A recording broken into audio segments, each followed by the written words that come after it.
چلیں وہ کیا کہتے ہیں کہ ہنوز دلی دور است، لیکن امید پہ دنیا قائم ہے. اگر کوئی ڈائلاگ کا آپشن آتا ہے تو پہلے سے اس پہ رد نہیں لگانا چاہیے. دیکھتے ہیں کیا نکلتا ہے. اسٹریٹ موومنٹ تو ہماری چل رہی ہے، احتجاج تو ہمارا 2-2.5 سال سے کسی نہ کسی صورت میں چل ہی رہا ہے، لیکن اگر کوئی مذاکرات سے آگے کا راستہ کھلتا ہے تو کم از کم وہ راستہ حکومت بند کرے تو کرے، ہمیں بند نہیں کرنا چاہیے، کیونکہ سیاست نام ہی مکالمے کا ہے. جو مکالمہ نہیں کرتا وہ سیاست میں کبھی بھی کامیاب نہیں ہو سکتا. آپ اپنا موقف سامنے رکھیں.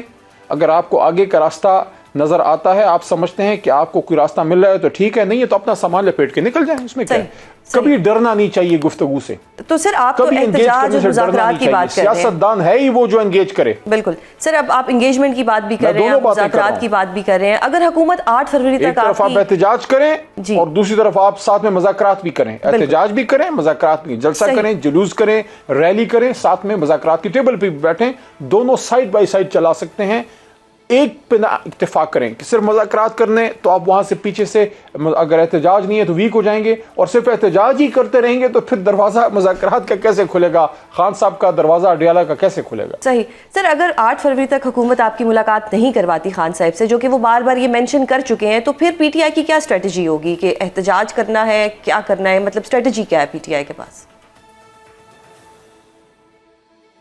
پولیٹیکل کمیٹی سلمان راجہ صاحب اور ان کی جو بنائی ہوئی کمیٹی ہے وہ کوئی فیصلہ کریں گے. جو پالیسی بنائیں گے ہمارے کارکن علی ان کے ساتھ ہوگا. پالیسی پولیٹیکل کمیٹی بنائے گی، اب کیونکہ انہوں نے نہیں بنائی ہے.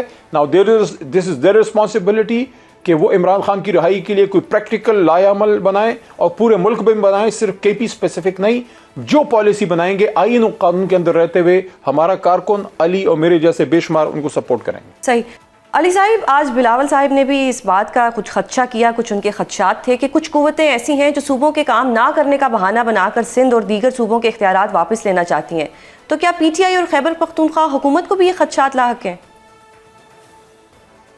جو ان گلیوں بازاروں عوام کے بیچ چوک چوراہوں سے آ کے عوام کے پسینوں کے اندر سے شرابور ہوتے ہوئے محنت کر کے اپنے محنت کے بلبوتے پہ آتے ہیں ان ایوانوں میں، ان کو ان سازشوں کی فکر زیادہ نہیں ہوتی.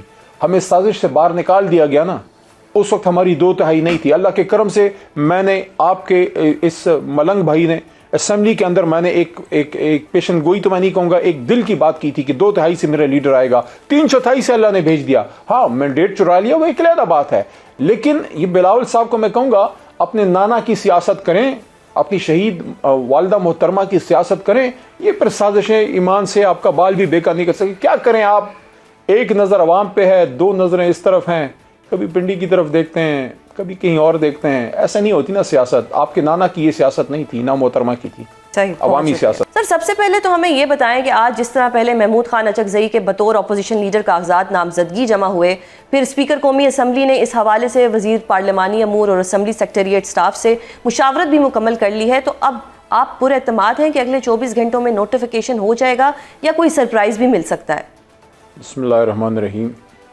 اللہم صلی علی محمد وعلی آلہ وصحبہ وسلم. بظاہر تو کوئی مسئلہ نہیں ہونا چاہیے، بلکہ بہت پہلے ہی اگست میں جب یہ سیٹ خالی ہوئی، محترم عمر ایوب صاحب کے ساتھ جو ایک بدقسمت فیصلہ آیا، اور ہماری پاکستان کی تاریخ میں، حالیہ تاریخ میں شاید پہلی بار ایسا ہوا کہ سٹنگ اپوزیشن لیڈر قومی اسمبلی عمر ایوب صاحب، sitting opposition leader senate Shibli Faraz صاحب، اور سٹنگ پارلیمنٹری لیڈر قومی اسمبلی زرتاج گل وزیر صاحبہ سب کے سب کو سزائیں دے دی گئیں.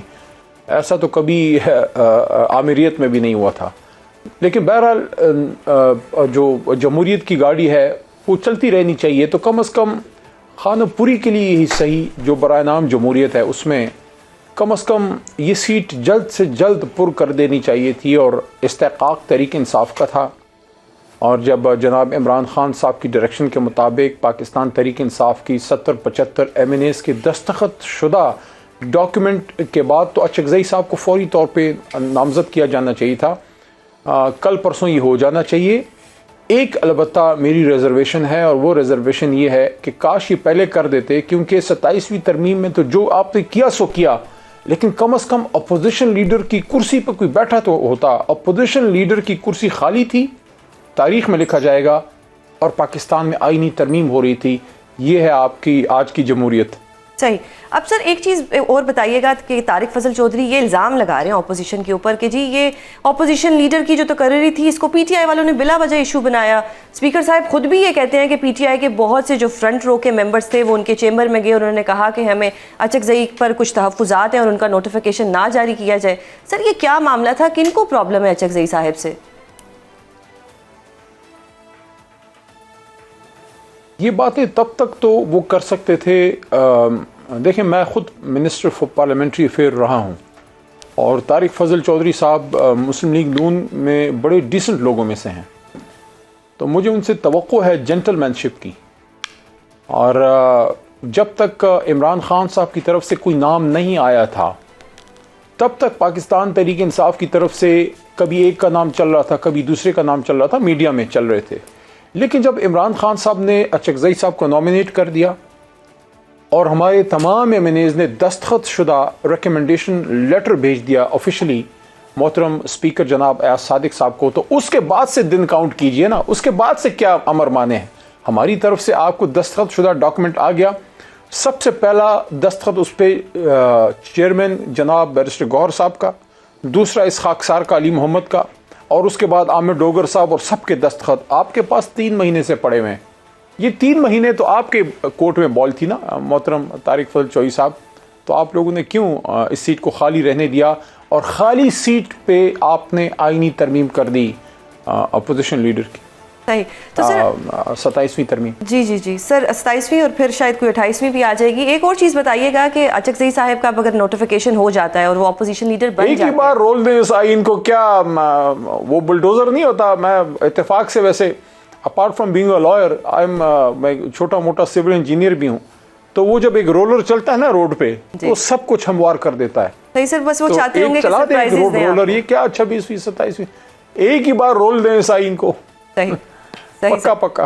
سر اب بتائیں کہ اب محمود خان اچکزئی کا نوٹیفیکیشن ہو جائے گا, وہ اپوزیشن لیڈر بن جائیں گے, تو پی ٹی آئی انہیں پہلا کیا ٹاسک دے گی کہ وہ مذاکرات کریں باقاعدہ جو ایک بار بار آفر کرائی جا رہی ہے, یا پھر وہ احتجاج کی سیاست اپنائے اور کوئی اسٹریٹ موومنٹ کا آغاز کریں؟ میری تو ان کو ریکمنڈیشن ہوگی کہ جو پارٹی کا احتجاج کا فیصلہ ہے اور تحریک تحفظ آئین وہ اپنی جگہ رہے گا, وہ بھی کریں. لیکن اگر کوئی مذاکرات کی آپشن ہے تو اس کو ضائع نہ ہونے دیں. ہمارا مقصد جو ہے عمران خان صاحب کی جو رہائی ہے, اور خاص ان کے ساتھ ساتھ جو ہمارے باقی اسیران ہیں جن کی بات لوگ بڑی کم کرتے ہیں, حالانکہ ان کی بھی بہت بڑی قربانی ہے. اسیران کوٹ لکھپت, محترم جو ہمارے ہیں وائس چیئرمین شاہ صاحب, اور محترمہ ڈاکٹر یاسمین راشد صاحبہ, اور ہمارے سابق گورنر جناب عمر سرفراز چیمہ صاحب ہیرو ہیں تحریک انصاف کے, اور ساتھ میں میرے جیل کے ساتھی سینٹر جائے چوئی صاحب, اور میاں محمود الرشید صاحب, اور میرے جونیئر میرے چھوٹے بھائی کی طرح حسان نیازی صاحب. تو ان سب لوگوں کی بھی بات کرنی چاہیے اور ان کی رہائی. تو یہ بڑا ٹاسک ہے محترم اچکزئی صاحب کا. تو اگر ڈائلاگ ہوتا ہے تو ضرور اس میں اپنا کردار وہ ڈائلاگ کا آپشن تو موجود ہے. آج طارق فضل چودھری نے بھی کہا کہ یہ باقاعدہ اسپیکر صاحب کے آفس سے یہ پراپر جو ہے ڈائلاگ کی دعوت دی جائے گی. تو ڈائلاگ کا آپشن تو ابھی بھی موجود ہے, وہ تو بار بار دعوت دے رہے ہیں.